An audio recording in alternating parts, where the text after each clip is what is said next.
Hi YouTube. I'm here to explain why FPS does not matter, or rather, why average FPS does not matter. It's all about frame time, not frame rate. Now, if you look at the top left-hand corner, you'll see that it's averaging around 48 FPS. Now, if we look over here and stand right here, it averages 70 FPS. Now, if we took this data and put on paper, it'll show a maximum of 71 and a minimum of about 50. And the average FPS right there will be around 60. Okay. Now you'll think, wait a minute. That's that's pretty low for an average from low to max. The minimum is 50 and the max is 70. And then you look at it 20 frames per second difference. And you'll sit there and think, wow, that's a huge gap. And that's what these most tech reviewers show. They show a max and a minimum, and then the average FPS right on top of it. Now, if you look at the average FPS, or rather a max and a minimum, and you see a huge gap between, you're gonna think that, oh my god, that video card sucks. Or oh my god, that CPU sucks. No, it's all about frame time, not frame rate. Okay? And look at the reason why frame rate matters the most is because you will not experience stuttering or jitter or whatever you want to call it, or hiccups. You see this? It's very smooth.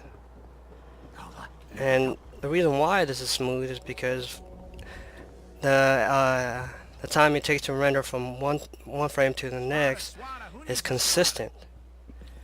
Okay, now taking a closer look at actual numbers this time instead of looking at the gameplay, we can see that this bar here is the highest one amongst all these. And what we need to look at is the average time, not frame, but frame time. Yes, the average frame time in milliseconds. These numbers right here are in milliseconds. And now, if you take a look at this bar compared to this bar, by the way, from left to right, that's where it records, that's where Fraps records the time. So it actually starts from 0 milliseconds all the way to 10,800. And you can't skip from here to here and then do some calculations because you're not going from time to time like this. Okay, you guys are probably wondering why this bar is so low compared to the rest. Well, this is where it actually stops recording. Anyways, so when you do your calculations, you kind of have to look at from left to right, not skip the bars between. And yeah, don't do that. Go from left to right gradually. And now let's take a look at this instance right here, because this is where it rendered, it took a while to render. Anyways, from here to here, it's the average milliseconds from here to here is 1,206. Now when you calculate from here to here, it's roughly about the same. Let me check real quick because I didn't see that. So we got our calculator right here. Now what we do is add these up and divide them by 2, add these up, divide them by 2, and subtract this one from this and see what the difference is. 2400 plus 3600 equals that, divided by 2 is 3000. Now this one right here is 3600 plus 4800 divided by 2 is 4200. Now, as I was saying, if you subtract 4200 average milliseconds, you get 1200 milliseconds. Like I was saying, from here to here is 1200 milliseconds. From frame to this frame is 1200 milliseconds. From this frame to this frame is 1200 milliseconds. You see why frame time matters the most, not average FPS. Okay, as I was saying, you take these are the averages of the time rate or time in milliseconds. Now, just to show you that they're the same as this, if you go down the line all the way down to 10,000, which could take years if you try to do it that way, I'll show you why it's better to use this method, because it's just basically the same. Now, Gamers Nexus, I saw a video where he was explaining how he does it, and it looked like he was just going down a line and making calculations that way, but the way you do it here is a lot faster.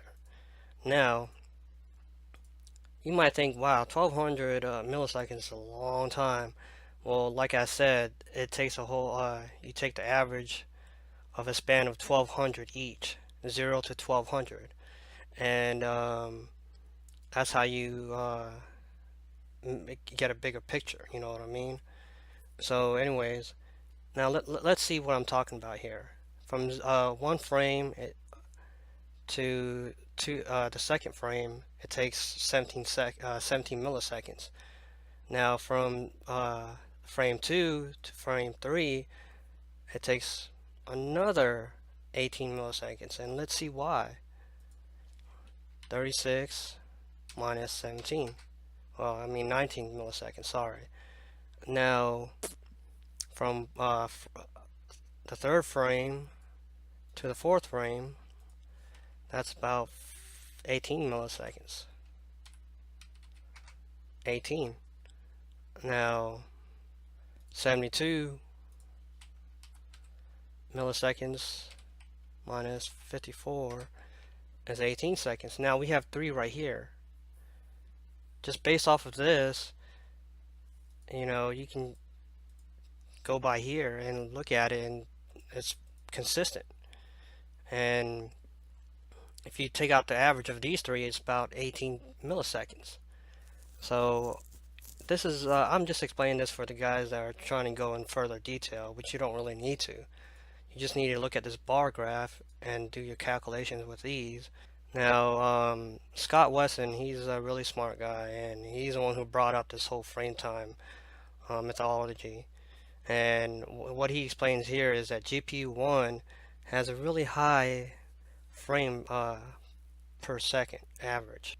But what you see here is a really huge spike in the rendering.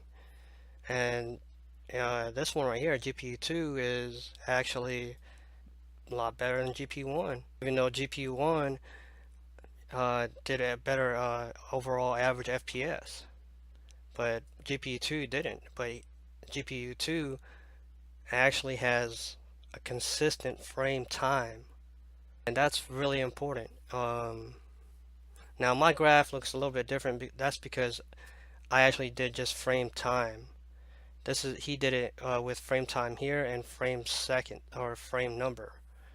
I didn't put the frame number on mine. If you want to check out the website, it's right here. You can look at it, or you can just Google Scott Wesson inside the second, and you look at game benchmarking. So anyways, I hope you guys get the overall idea of why frame time matters the most. Well, thank you for stopping by and checking out my explanation on the frame time. As you can see, it's really smooth when you have a consistent frame time, not overall average FPS or max or minimum. Anyways, thank you for stopping by again.